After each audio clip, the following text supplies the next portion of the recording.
بسم الله الرحمن الرحيم الحمد لله رب العالمين وأفضل الصلاة وأزكى التسليم على المبعوث رحمة للعالمين وعلى آله وصحابته أجمعين.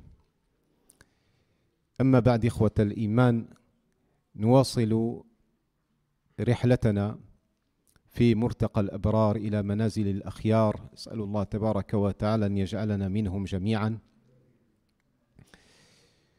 أخرج الإمام النسائي من حديث أبي هريرة رضي الله عنه قال: قيل يا رسول الله صلى الله عليه وسلم أي النساء خير؟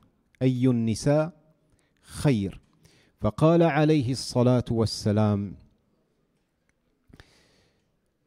التي تسره إذا نظر وتطيعه إذا أمر ولا تخالفه في نفسها ومالها بما يكره.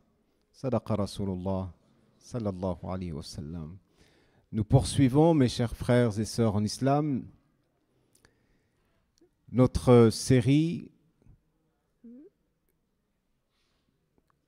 à travers les hadiths du prophète sallallahu alayhi wa sallam,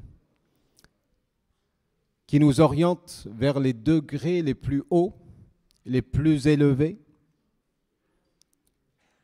des serviteurs de Dieu, les vertueux, sallallahu tabaraka wa ta'ala, qui nous aident à atteindre ces niveaux.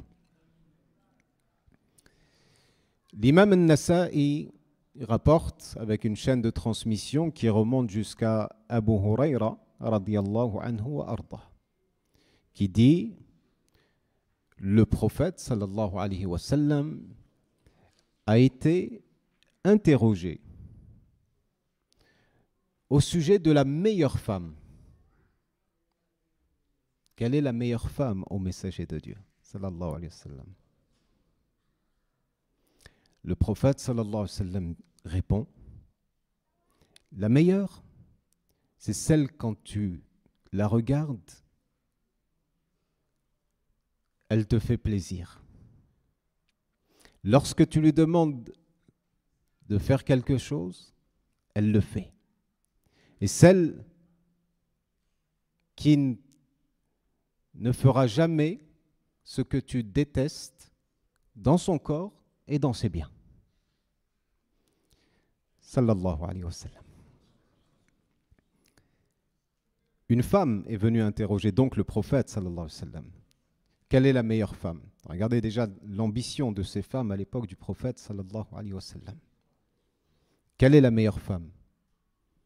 Question qui préoccupe tous les êtres humains. Au-delà de la gente féminine, les hommes également souhaitent être les meilleurs de ce monde, comme les femmes souhaiteraient être les meilleurs de ce monde. Mais parfois, nos modèles, nos références ne sont pas les bonnes. Pour beaucoup d'entre nous, les meilleurs sont ceux qui ont atteint un niveau social très élevé, les actrices, les chanteuses, les femmes politiques, les ceci ou les cela, alors que le prophète sallallahu alayhi wa sallam oriente dans des critères qui sont des critères permanents, pas des choses éphémères qui n'ont pas de réelle valeur. Ce hadith-là, mes chers frères et sœurs en islam, il faut le mettre en perspective avec le hadith qu'on avait évoqué la fois dernière. Vous vous rappelez, quand le prophète sallallahu alayhi wa sallam a dit « Akmalul mu'minina imanan ahsanuhum khuluqa wa khayrukum khayrukum li nisa'i » Le plus parfait d'entre vous en foi est celui qui est doté du meilleur comportement. Et le meilleur d'entre vous, c'est celui qui se comporte le mieux à l'égard des femmes de son entourage. Quand on met ce hadith en miroir avec le hadith d'aujourd'hui, on comprend que le prophète sallallahu alayhi wa sallam interpelle la conscience masculine et interpelle la conscience féminine, afin de créer l'équilibre souhaité dans la société, dans le couple et dans la famille. Si on perd de vue l'un ou l'autre, ça va créer un déséquilibre. Et l'homme va arriver avec tous ces hadiths qui enjoignent à la femme de faire ceci ou cela. Regarde ce que dit le prophète sallallahu alayhi wa sallam. Mais toi, l'homme, As-tu fait ce qu'a dit le prophète sallallahu alayhi wa sallam? Parfois la balance est déséquilibrée. Le prophète sallallahu alayhi wa sallam nous appelle à ce parfait équilibre. Et donc, quelles sont les caractéristiques prisées aux yeux du prophète sallallahu alayhi wa sallam et aux yeux de tous les musulmans finalement? Et c'est le critère le plus objectif, car il ne se prononce jamais sous l'effet de la pulsion, de la passion. Il se prononce sous l'égide de la révélation d'Allah tabaraka wa ta'ala. Et donc c'est pour ça chaque parole du prophète sallallahu alayhi wa sallam, chaque jugement, chaque recommandation, chaque prescription est conduite, est animée par la satisfaction d'Allah tabaraka wa ta'ala. Et donc il faut prendre ces recommandations très très très au sérieux. Et c'est pour ça que le prophète sallallahu alayhi wa sallam il dit donc la première des descriptions de cette femme qui est la meilleure auprès d'Allah tabaraka wa ta'ala, c'est celle qui finalement parvient à faire rentrer la joie et le bonheur dans le cœur de son mari.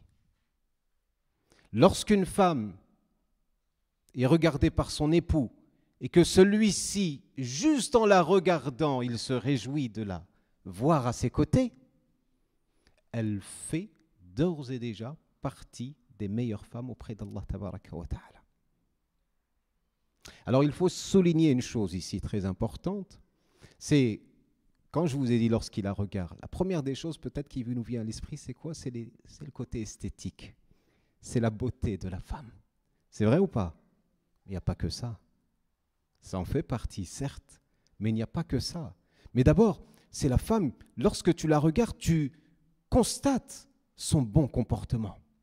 Celle qui a une grandeur d'âme, celle qui a la pudeur, celle qui a la générosité, celle qui est indulgente, celle qui pardonne facilement, celle qui passe à autre chose rapidement, celle qui a finalement un bon comportement. Et celle qui applique également sa religion.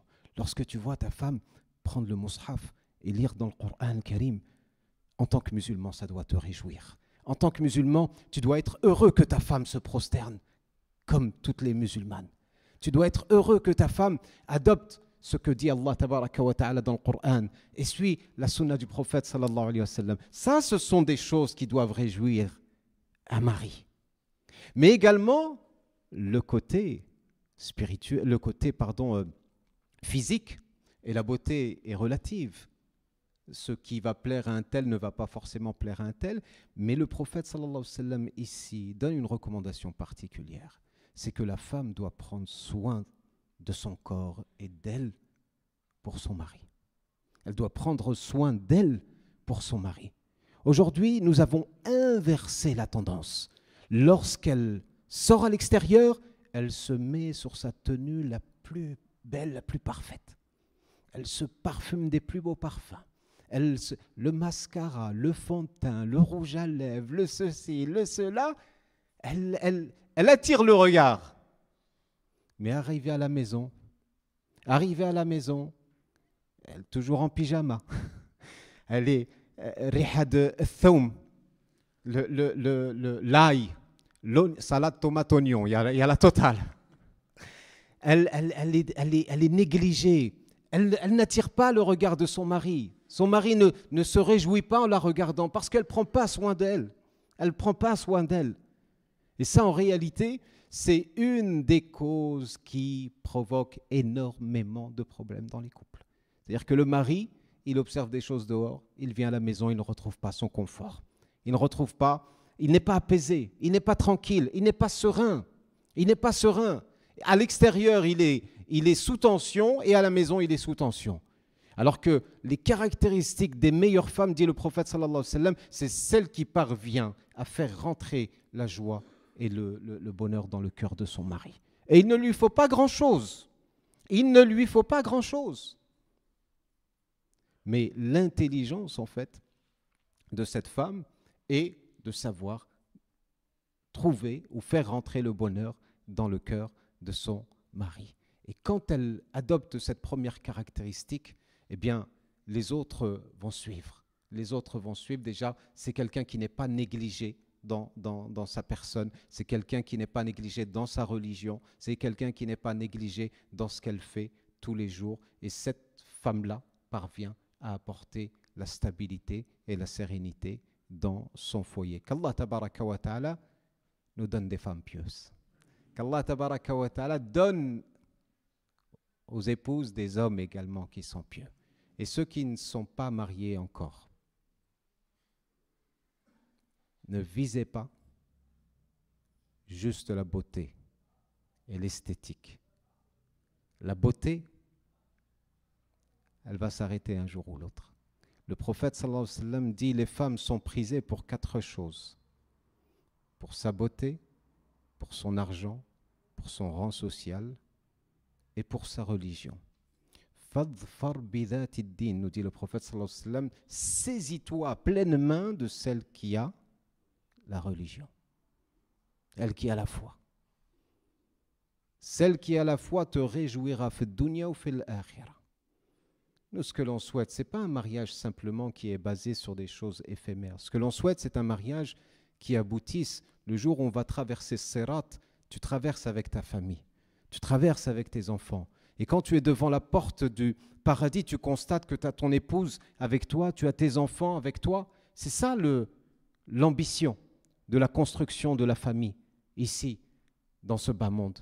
L'ambition dans l'au-delà, c'est de pouvoir se dire, ma femme, ou la femme à son mari, mes enfants, nous souhaitons vivre dans le même palais au paradis.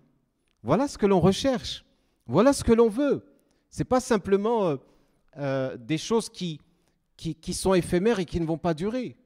Nous, on recherche l'éternité auprès d'Allah, tabaraka wa ta'ala. Et c'est pour cela qu'il faut agir avec beaucoup d'intelligence et beaucoup de patience, et chez l'homme et chez la femme. Et entraidez-vous dans la bonté et la piété. Allah yaj'alna minhum ya rabbil alamin. Wa sallallahu wa sallama wa baraka ala nabiyyina Muhammad wa ala alihi wa sahbihi ajma'in. Subhana rabbika rabbil izzati amma yasifun. Salamun al mursalin. Alhamdulillahi rabbil alamin.